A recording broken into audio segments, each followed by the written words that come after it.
Hello all. Day 4 మేము బ్యాంకాక్కి travel చేస్తున్నాము. Actually ఈ డ్రెస్కి ఒక స్టోరీ ఉంది.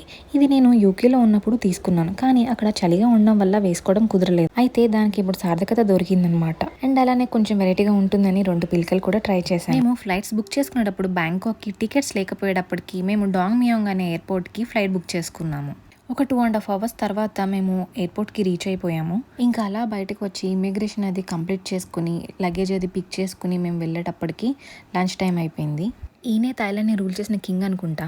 ఇంకా క్యాబ్ అది బుక్ చేసుకుని ఫస్ట్ హోటల్కి వెళ్ళి చెక్ ఇన్ చేద్దామని చెప్పి బయలుదేరాము. మలేషియాలో లాగే ఇక్కడ కూడా చాలా పెద్ద పెద్ద బిల్డింగ్స్ ఉన్నాయి. ఈ వీడియోని లాస్ట్ వరకు స్కిప్ చేయకుండా చూడండి. టోటల్గా మా ట్రిప్ ఎన్ని డేస్ ఎక్కడెక్కడికి వెళ్ళాము అని అంతా క్లియర్గా చెప్తాను. ఇక్కడ కనిపిస్తున్నది టెర్మినల్ 21 అనేది one of the biggest mall in Bangkok. ఇలా ఇది ఒక్కటే కాదు, చాలా మాల్స్ ఉన్నాయి. లైక్ ఎంబీకే అని, ప్లాటినం మాల్ అని చాలా ఉన్నాయి. యాక్చువల్ మా ప్లాన్ అయితే డైరెక్ట్ ఎయిర్పోర్ట్ నుంచి వెళ్ళంగానే హోటల్ చెక్ ఇన్ చేసి ఫ్రెష్ అయ్యి లంచ్ కూడా ఫినిష్ చేసుకుని మేము బిగ్ బుద్ధా అండ్ చాప్రాయ్ వెళ్ళాలి. కానీ మేము వెళ్ళినప్పుడు చాలా వర్షాలు పడి రూట్ ఏదో కట్ అయిందని చెప్పారు. ఇంకా అందుకే కెనాల్ టూర్ అని ఒకటి తీసుకున్నాము. అది ఒక 30 minutes బోట్ రైడ్ అనమాట. ఇది వాటరూన్ అని ఒక బుద్ధిస్ట్ టెంపుల్. నైట్ టైంలో టెంపుల్ ఇలా ఉంటుంది లైట్స్ అని వేశాక. ఇక్కడ అన్ని చాలా బుద్ధిస్ట్ టెంపుల్స్ అవి ఉన్నాయి.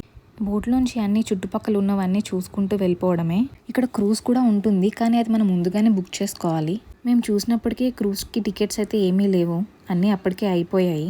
ఇక్కడ ఈ రివర్ పక్కనే ఐకానిజం అని ఇంకొక పెద్ద షాపింగ్ మాల్ ఒకటి ఉంది. ఇక్కడ ఏదైనా లైట్స్ వేసాక ఆ బిల్డింగ్స్ చాలా బాగా కనిపిస్తున్నాయి. వర్షాలు అవి పడడం వల్ల అనుకుంటా ఈ వాటర్ లెవెల్ కూడా చాలా పైకే ఉంది. ఎక్కడానికి ఎక్కాం కానీ బోట్ అంతా కదులుతూనే ఉంది. అనవసరంగా రిస్క్ చేసేమేమో అని కూడా అనిపించింది. కానీ ఆ బోట్ అయినా చాలా సేఫ్గా తీసుకెళ్ళి సేఫ్గా తీసుకొచ్చేసాడు. మొత్తానికి ఇది ఒక మంచి అడ్వెంచర్ అనే చెప్తాను. వాళ్ళు అన్ని సేఫ్టీ ప్రికాషన్స్ కూడా తీసుకున్నారు, ఎందుకంటే అందరికీ లైఫ్ జాకెట్స్ కూడా ఇచ్చారు. ఆ రివర్ మీద కూడా పోలీస్ వాళ్ళు పెట్రోలింగ్కి వస్తారంట. మమ్మల్ని అయితే అస్సలు ఆ లైఫ్ జాకెట్స్ తీయద్దని చెప్పారు, ఎందుకంటే అలా తీసేస్తే ఆ బోట్ వాళ్ళకి ఫైన్ కూడా వేస్తారంట పోలీస్ వాళ్ళు. ఈ బోట్ రైడ్ మొత్తం టోటల్గా 1 hour పట్టింది. 30 minutes వెళ్ళడానికి, 30 minutes రావడానికి. ఇలాంటివి కూడా మన లైఫ్లో అప్పుడప్పుడు ఎక్స్పీరియన్స్ చేస్తూ ఉండాలి. ఈవినింగ్ అలా సన్సెట్ చూస్తూ ఆ రివర్ దగ్గరే మా డే 4 అయితే అలా కంప్లీట్ చేసాము.